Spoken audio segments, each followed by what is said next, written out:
Merci à tous, comment ça va même? Mais écoutez, moi ça va très bien. Depuis tant que je dis que je vais arrêter cette intro, je l'ai toujours pas arrêté en fait. Bref, aujourd'hui donc on se retrouve pour un crash test d'une palette. Alors je sais pas si on peut appeler ça crash test. Je dis crash test pour moi parce que ben moi je vais l'essayer, c'est la première fois donc pour moi c'est un crash test. Mais aux yeux de YouTube, est-ce que c'est vraiment un crash test? Étant donné que la palette elle est sortie il y a quelques temps déjà, donc c'est pas du tout une nouveauté. Mais voilà, il y avait une promo, hein. Vous l'avez vu au titre, je vais tester la palette Amrezy de chez Anastasia Beverly Hills. C'est la première fois que je vais tester une palette Anastasia, donc je me suis dit ben vas-y pourquoi pas le faire en vidéo en fait. Au niveau du référencement, je pense pas que ça va marcher. Mais bref, je m'en fous, je le fais pour vous, la commu là, ceux qui sont déjà là, ceux qui vont voir ma notification. D'ailleurs, je vous remercie encore pour être là en fait. D'ailleurs, si vous êtes nouveau sur ma chaîne, écoutez, n'hésitez pas à vous abonner si ça vous intéresse. Ici, on parle de make-up, mais de façon un petit peu... moins conventionnelle que, voilà, d'habitude. Hein, voilà. Si vous voulez de la franchise, c'est Bibi. Si vous voulez de la vulgarité, c'est... Bibi aussi. Si vous voulez du talent, c'est pas ici. J'ai déjà fait mon teint. Je vous ai déjà posé dans la vidéo juste avant où je fais le crash test de la palette Beauty Killer 2 de Jeffree Star. D'ailleurs, vous pouvez y aller, elle est juste ici. Je vous ai déjà demandé si vous souhaitez que je fasse le teint avec vous, mais naturellement, vu que la vidéo est pas encore sortie, j'ai déjà tourné celle-ci actuellement. Mais du coup, vous n'avez pas pu encore me répondre, donc du coup, j'ai encore fait mon teint hors caméra. Donc aujourd'hui, on va tester la palette Amrezy, donc de chez Anastasia Beverly Hills. Pourquoi je fais genre, je parle comme ça, ouais, je me suis cru dans RuPaul Drag Race ou quoi? Qui est, il faut dire, la palette qui m'intéressait le plus, en fait, de Anastasia, bon, hors collection limitée, bien sûr, mais des collections permanentes, c'est vraiment celle-là qui me disait le plus. Donc, au niveau du packaging secondaire, bon, on se retrouve comme ça. Alors, c'est secondaire ou primaire? Enculé. Bref, au niveau du packaging extérieur, on se retrouve donc sur du rose classique avec écrit Amrezy dedans. Amrezy, c'est une influenceuse, à ce qui paraît, elle est là depuis hyper longtemps. De toute façon, je vous laisse regarder la vidéo de Marion Camélon qui l'a déjà fait dessus, voilà, comme ça, vous allez avoir vraiment toutes les vraies informations. Pas que je vous dis des fausses informations, mais qu'il y a des choses que je peux ne pas avoir dit. La palette elle est cruelty free, donc je sais pas si elle est vegan parce qu'il n'y a pas écrit vegan, il y a juste écrit cruelty free. Donc pour moi elle est cruelty free, c'est tout. Au niveau du packaging de la palette, donc il se présente comme celui-ci. On est donc sur une palette pailletée. Mais pailleté qui laisse des paillettes. Alors je sais pas si vous le voyez ici, ouais moi je le vois un peu. Ça laisse un petit peu de paillettes, donc faut faire attention. De paillettes, donc faut faire un petit peu attention. Moi je suis pas fan hein, quand ça laisse des paillettes, là t'es là. Et au niveau de l'harmonie, on se retrouve donc sur une palette, ma foi, plutôt cocasse. Je rigole. Plutôt super joli, moi j'aime beaucoup. Alors vous avez des teintes neutres, hein, que c'est pas trop mon kiff, mais à côté vous avez des foncés, ça c'est machallah. Et surtout je vous cache pas, hein, je l'ai prise pour les top coats, pour les fards grisés, qui sont magnifiques. Vous avez un bleu, vous avez un rose, un pastel, là. Oh là là, là je pense qu'on va pouvoir faire des choses de bien. Voilà. Si vous voyez dans le miroir du Nesquik, oui c'est pas que je bois un chocolat en même temps, d'ailleurs je pourrais, d'ailleurs un problème. Bref, en fait ça me sert à élever mon micro qui est juste ici, et pour l'avoir au plus près de ma bouche sans l'avoir ici, parce que sinon ça va faire... Gling gling. Bon bref, je sais pas pourquoi je précise. Eh bien écoutez, on va tester tout ça. Hein? Vous en pensez quoi? Est-ce que je fais les swatchs avant? Toujours pareil. Ouais, on va faire les swatchs avant. La teinte Wasted, Barbe, Litty, Cupcake, Dragon, Leo, Gemini, Georgina, Rizzy, Anastasia, New Yorker, OG, Semsa, 1988, 1988 en gros, BK, Burger King et Hugo. Putain, je me saoule. Bon les gars, faut qu'on parle. Je viens de faire les swatchs là. Je n'ai jamais vu des fards aussi pigmentés de ma vie.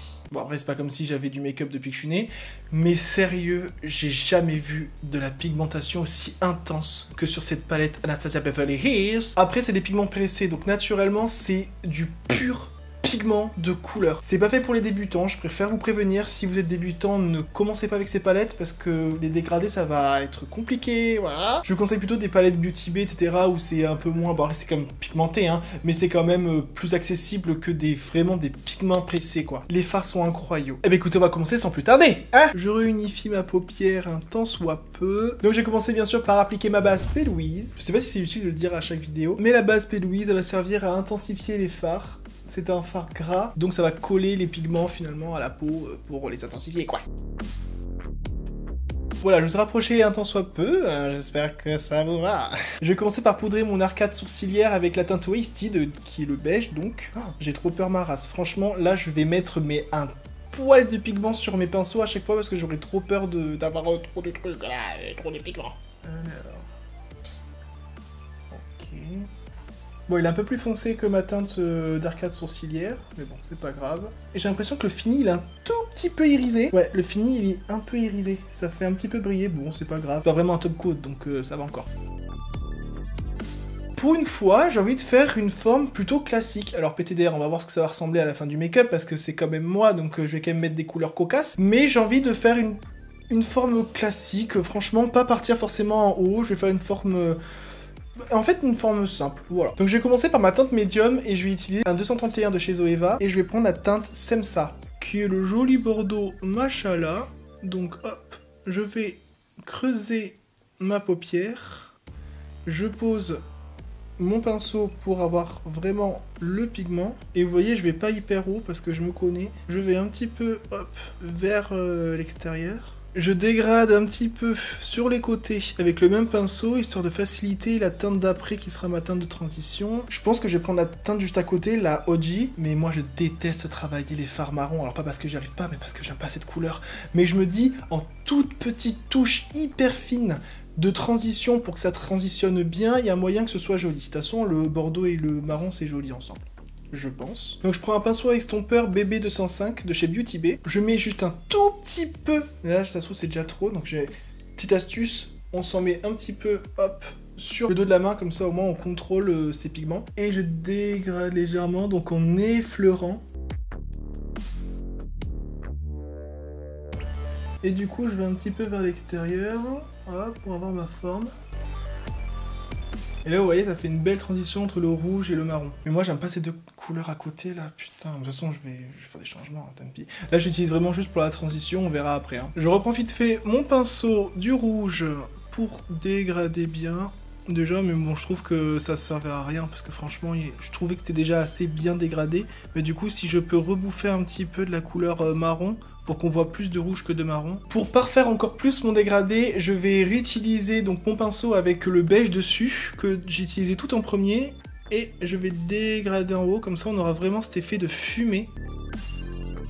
Voilà, donc une fois cela fait, je vais utiliser donc un fard d'intensité, et je vais utiliser donc le noir, hein, pour changer, voilà. Donc je prends M222 de chez Morphe, et j'utilise la teinte BK. J'ai même pas mis mon fard sur le pad, j'ai juste effleurer le pad du bout des poils, parce que je sens que ça va être pigmenté sa mère. Voilà. Et on va intensifier tout ça. Le creux de paupière, ça rase. Faut vraiment pas que j'aille haut, parce qu'il faut pas niquer le dégradé que j'ai fait en haut.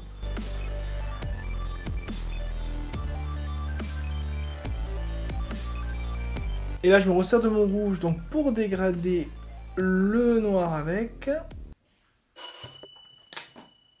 Maintenant, je vais nettoyer ma paupière mobile. Comme ça, je vais pouvoir appliquer ma base P. Louise, faire un cut crease et après, on va mettre des fards cocasses là. Donc, eau micellaire, coton-tige, Carrefour et sur la gueule.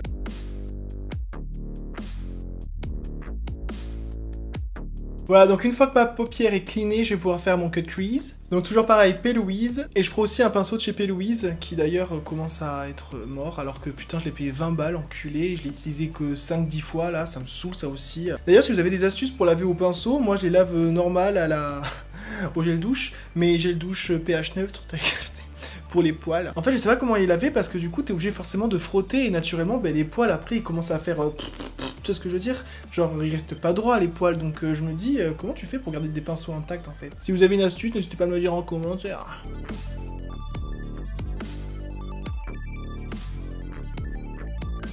Une fois un côté fait, je reprends mon pinceau du noir, et je vais dégrader les teintes. Enfin, les teintes. La base à la teinte noire, comme ça on va avoir une jolie transition. Alors là on va pouvoir parler français. Je vais prendre donc la teinte Reezy qui est le rose pétant machala. Ah non, pas du tout, pas du tout, pas du tout. Je vais prendre la teinte Cupcake qu'on va appliquer ici, là, toute la moitié de la paupière. Ça va être machala je pense. Donc j'ai pris un pinceau plat BB207, donc de chez Beauty Bay. Et là le pigment Anastasia à Beverly Hills, on va voir. Oh là là. Oh là là. Oh là là. Putain. Oh là là. C'est si beau. C'est si beau. Je sais pas quoi dire. C'est magnifique. La teinte. Oh là là. Pour l'instant, les Pharmacia Beverly Hills, c'est mes préférés. C'est dommage parce que à chaque fois, c'est jamais trop fifou ce qui sort. Enfin, ce qui fifou. Moi, ce que j'appelle fifou, c'est vraiment des trucs, on va dire, qui sortent un peu de l'ordinaire, comme Jeffree Star, etc. Je trouve que la Beverly Hills, les 3/4 du temps, c'est très politiquement correct. Donc, c'est dommage, quoi, parce que leur formule, elle est incroyable. Je reprends bien sûr du noir pour dégrader sur les côtés. Et je vais même, hop, l'appliquer un petit peu en haut. Parce que j'ai perdu du coup un peu mon noir. Voilà, là, c'est magnifique. Et franchement, au niveau des chutes, j'ai pas de chute. J'ai toujours pas de chute. Donc on dit, ouais, pigment pressé, difficile à travailler, chute. Bah franchement, moi, j'ai pas trouvé ça difficile à travailler et j'ai pas de chute. Donc à un moment donné, il s'agirait de dire la vérité. Non, je rigole. Mais franchement, moi, mon expérience est comme celle-ci, quoi. Oh là là, c'est super joli. Et là maintenant, deuxième teinte, et c'est la teinte que je voulais tester le plus, machallah. La teinte bleue, la teinte Leo. Putain, je déteste les lions, PTDR.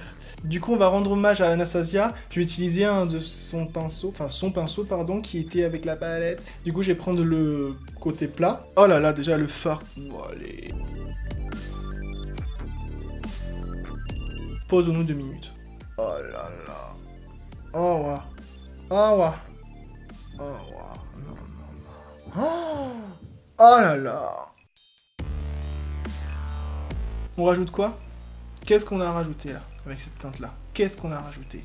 La pigmentation. Par habitude, t'as toujours tendance à replonger une fois ton pinceau dans le fard pour en reprendre d'autres, mais là, j'y ai même pas besoin. Avec un passage, il n'y a pas besoin. Là, je remets, mais c'est pour aller dans la paupière d'à côté. Oh là là.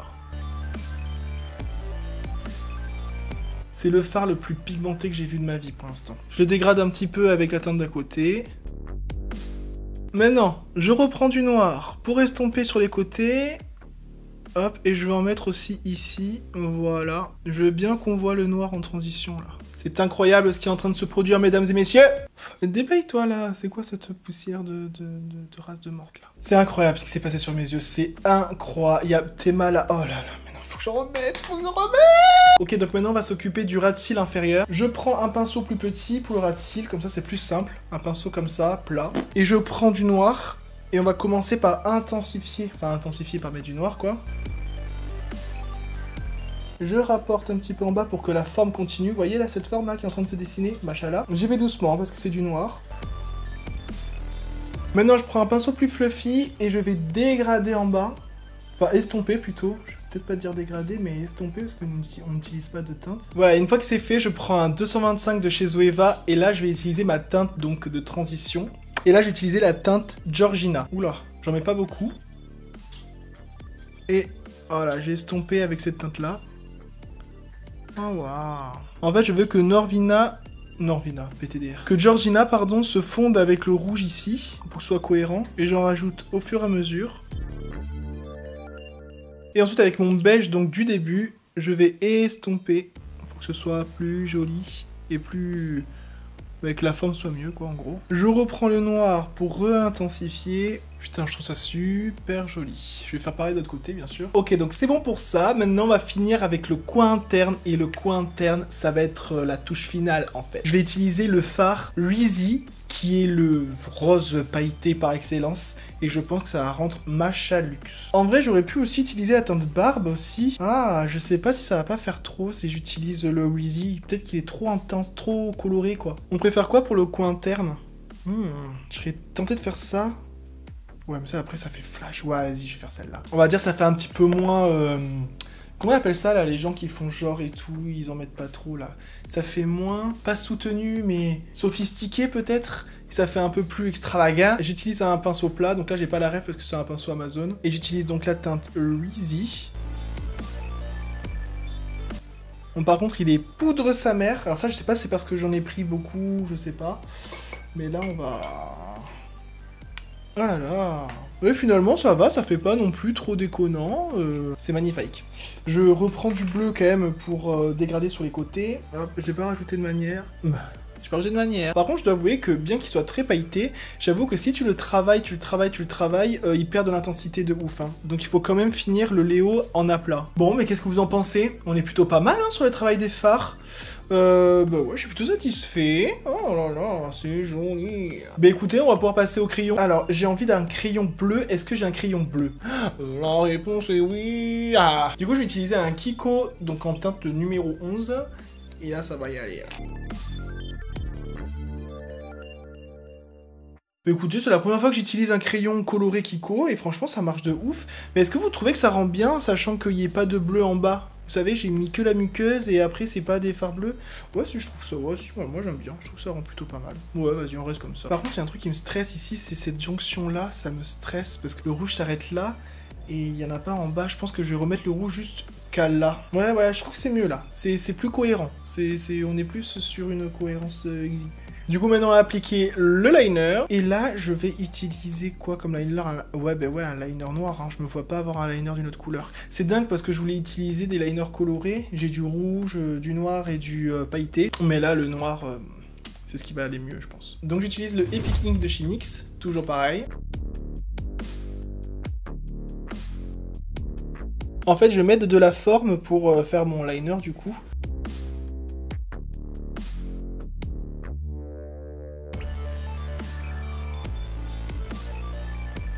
Là, comme ça, on est plutôt pas mal. Alors, ça fait toujours peur quand on a des fards pailletés parce qu'on sait pas si la liner va bien cohabiter avec. Est-ce que c'est le cas? Ça m'énerve parce que moi, à chaque fois, je fais un liner comme ça, sauf qu'au final, je devrais le faire comme ça parce que j'ai la paupière tombante. Censé monter. Ah, c'est ça qui est chiant. Ma paupière, elle est mal foutue. Là, il est dans un cas typique d'un mec qui a mis trop de liner. Bon, tant pis. Ok, une fois que c'est fait, on va pouvoir passer au mascara. Donc, j'utilise toujours pareil, le colossal, hein, histoire de le rentabiliser. Mais je vous l'ai dit, le prenez pas, il est pas ouf. Je le dis à chaque vidéo, miskin. Putain, mais y a rien dessus, enculé. Donc voilà, on a fini donc avec le mascara. Bon, la liner captait pas. Il y en a un qui est parti sur la lune, l'autre qui est resté sur terre, donc laissez-les tranquilles. Pour le mascara, c'est pareil, je le trouve un peu pourri, mais bon, voilà, c'est la vie aussi. Putain. Du coup, maintenant, on va pouvoir passer à l'highlighter. Et moi, toujours pareil, hein, j'ai que les highlighters de Jeffree Star, du coup, on va en choisir un parmi ceux que j'ai. Je suis dégoûté parce que je voulais utiliser celui-là, le Gag Me. Alors, je sais pas si vous allez voir les reflets, en fait. Il a des reflets mi-rose, mi-bleu. Du coup, ben, ça allait bien. Mais le problème, c'est que je l'avais testé et c'était horrible. C'était que des paillettes qui volaient partout. Putain, je suis dégoûté. Ouais, à la limite, je reteste le Gag Me. Bref, vas-y, je vais tester. Je vais essayer le Gag Me, mais je vais l'appliquer au doigt, genre. Parce que au pinceau, j'ai pas confiance. Mais je crois que là, je suis en train de signer mon arrêt de mort, en fait. Parce qu'en fait, je vais l'appliquer au doigt parce que je veux pas que les paillettes volent. Enfin, là, je vais faire... Voilà, juste comme ça. Et oh là là, j'ai si pas confiance. Oh. Oh. Oh là là. Putain, et là on va estomper ça de manière fissattement. Ah, ça va. Avec le Beauty Blindé, il est bien. Alors après, bon, est-ce que le bleu, c'était pas une faute de goût? Bof, non, je trouve que ça va bien. Mais bon, pour les lèvres, on va faire encore du nude, j'allais dire. Je vais faire encore du gloss classique, je pense. Ok, bon, ça va. Je suis plutôt satisfait. Alors, du coup, je vous conseille de le faire avec le doigt. Vous tapotez juste une fois, vous mettez dessus et vous estompez avec un Beauty Blindé. Et vous tombez sur un résultat plutôt potable. Voilà, je suis content. Alors, pour les lèvres, on va faire simple. Franchement, je vais utiliser un gloss parce que là, je trouve qu'on est assez bien chargé. C'est toujours pareil. Du coup, ça va être le Lip Injection de chez Too Faced.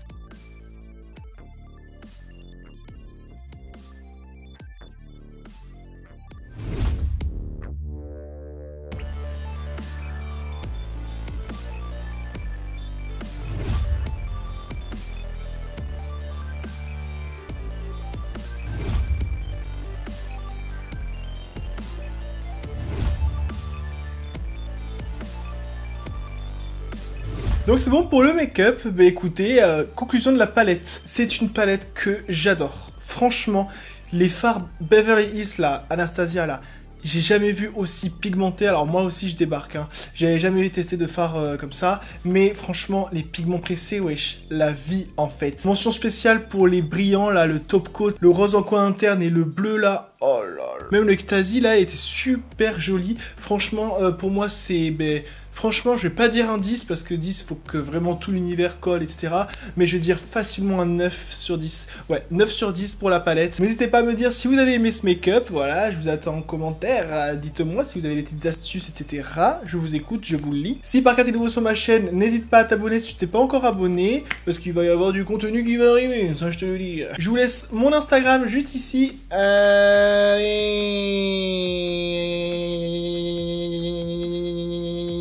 Je dois être insupportable. N'hésite pas aussi à liker la vidéo. Ouais, tu la likes ici, là. Like. Non, c'est pas ici que tu likes, mais genre en gros, là, j'ai mis le pouce et tout pour que tu vois que tu peux liker, mais c'est en bas. Hein. Voilà, like la vidéo, comme ça m'aide pour le référencement, machallah. Et en attendant, je vous dis bonne soirée. Ou bonne journée si par cas c'est les journées. Bon, bref, allez, c'est bon, on va les couilles. À bientôt, tout simplement. Bisous.